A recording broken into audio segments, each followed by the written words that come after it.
अस्सलाम वालेकुम नाज़रीन, मां हिन वक़्तु मौजूदु आहियां ज़िलो नौशहरो फिरोज़ जे चीहे में जे हिन वक़्तु असां सां मौजूदु आहे सरदार ज़ादा अहमद ख़ान राजपर साहिब सां असां सियासी लेवल जे थोरी गुफ़्तगू कंदासीं ऐं उन खां अलावा पंहिंजी बिरादरीअ जे लाइ बि जेके सरदार साहिब जेके महिनतूं जेके कावशूं अल्हम्दुलिल्लाह तमामु सुठियूं ऐं बहितरीनु वधीक असां सरदार साहिब सां मौक़ूफ़ वठंदासीं त जेके सियासी लेवल जेके अॼुकल्ह जेके गर्मा गर्मियूं हलनि पियूं 2024 सां जेके इलेक्शन पियो हले उन वारे सां सरदार साहिब जो छा चवणु आहे छा राय आहे? जी सर।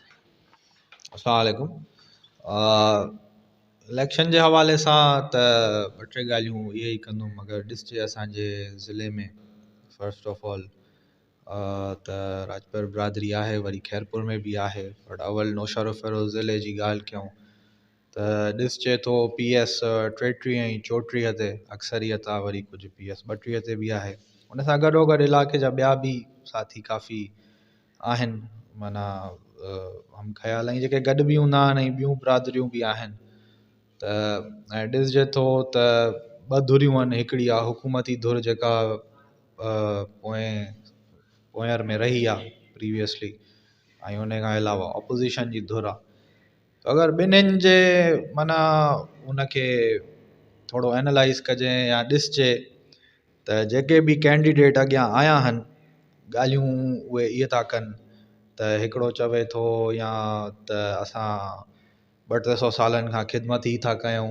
अगरि हुकूमती धुर खे ॾिसजे, हिकिड़े कैंडिडेट जो मूं ॿुधो त चवनि था 700 सालनि खां असां आवाम जी ख़िदमत में हूं, ऐं फॉर्म भराईंदे वक़्तु उन बयानु ॾिनो। वरी ॿिया था बयानु ॾियनि कैंडिडेट्स त जेको आहे असां 5 साल आवाम जी ख़िदमत कई ऐं ख़िदमत जी बुनियाद ते वञी आवाम खां वोट वठंदासीं। वरी ऑपोज़िशन धुर खे ॾिसजे त उहे बि चवनि था असां ख़िदमत कई आहे, असां जहिड़े ख़ानदाननि जी, असां जहिड़े धुरनि जी या पार्टी जहिड़ी ख़िदमत ॿिए कंहिं कई ई नाहे।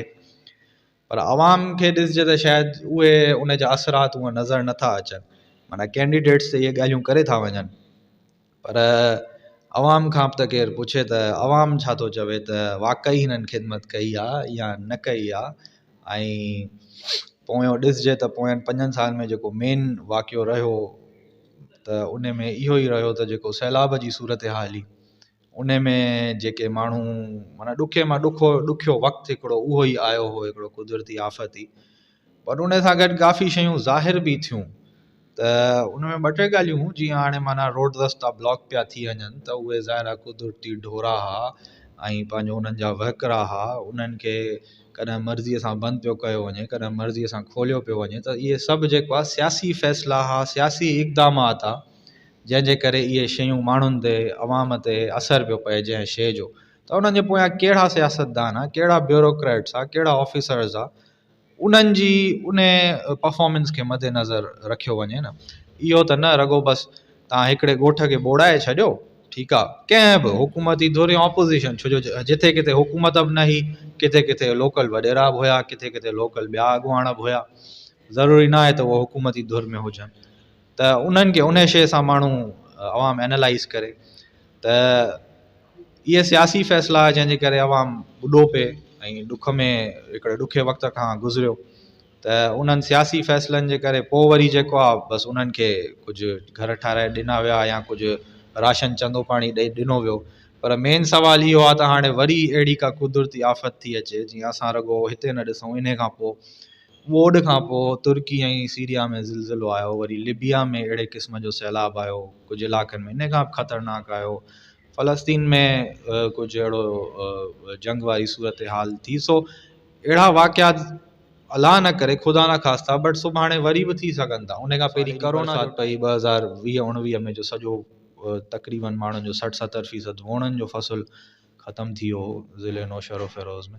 सो चवण जो मक़सदु इहो आहे त ॿी का अहिड़ी आफ़त अचे थी त उन लाइ प्लान अॻियां लाइ छा था माण्हू प्रेज़ेंट कनि। इहो त थियो रुॻो एडमिनिस्ट्रेटिव लेवल ते। सो ॻाल्हि रुॻो इहा थी कई वञे त असां रुॻो ख़िदमत कई आहे।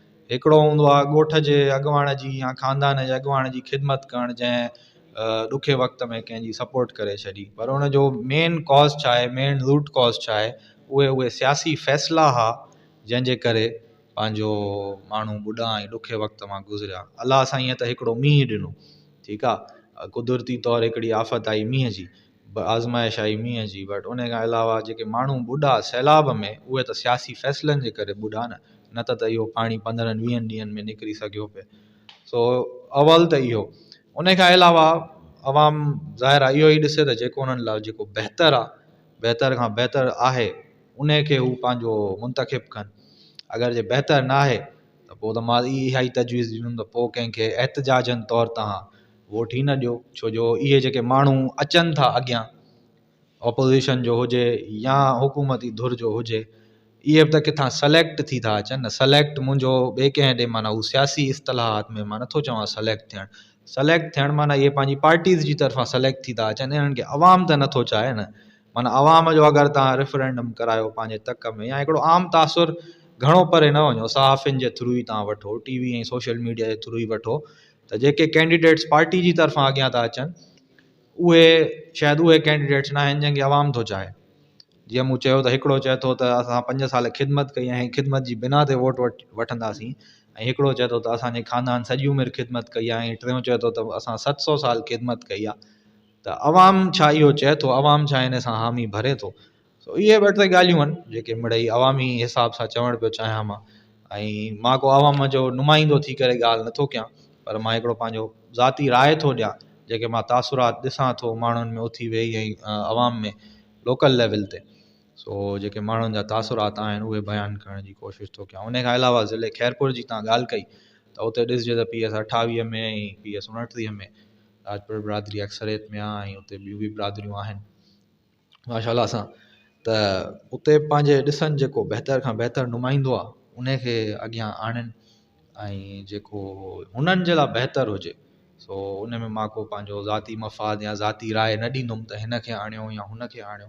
बट जेको आवाम जे लाइ बहितर हुजे, माण्हू उन खे ई मुंतखिब कनि, ऐं जिथे असांजी ज़रूरत थी ऐं सम्झनि त असां उन्हनि जी कंहिं ॻाल्हि में अॻुवाणी करे सघूं था, पोइ थोरे जेके नुमाइंदा आहिनि उन्हनि जो एहतिसाब करणु हुजे, उन्हनि खां पुछणु हुजे, उन्हनि खां सवाल करणु हुजे, उन्हनि खे लिस्ट ॾियणु हुजे त जेको हिन ॻोठ जा ई मसइला आहिनि या हिन ॻोठ खे ही शइ खपे, उन जी शइ तव्हां कमिटमेंट कयो, लिखत में कयो आवाम सां, त उन शइ लाइ असां हाज़ुर आहियूं। उहो ख़ुदा करिणी हिकिड़ो अमल कंदासीं, ऐं उनजो अजुर अलाह साईं ई ॾींदो असांखे, ऐं अलाह खां ई वठंदासीं। उनजो असांखे को ज़ाती फ़ाइदो न खपे।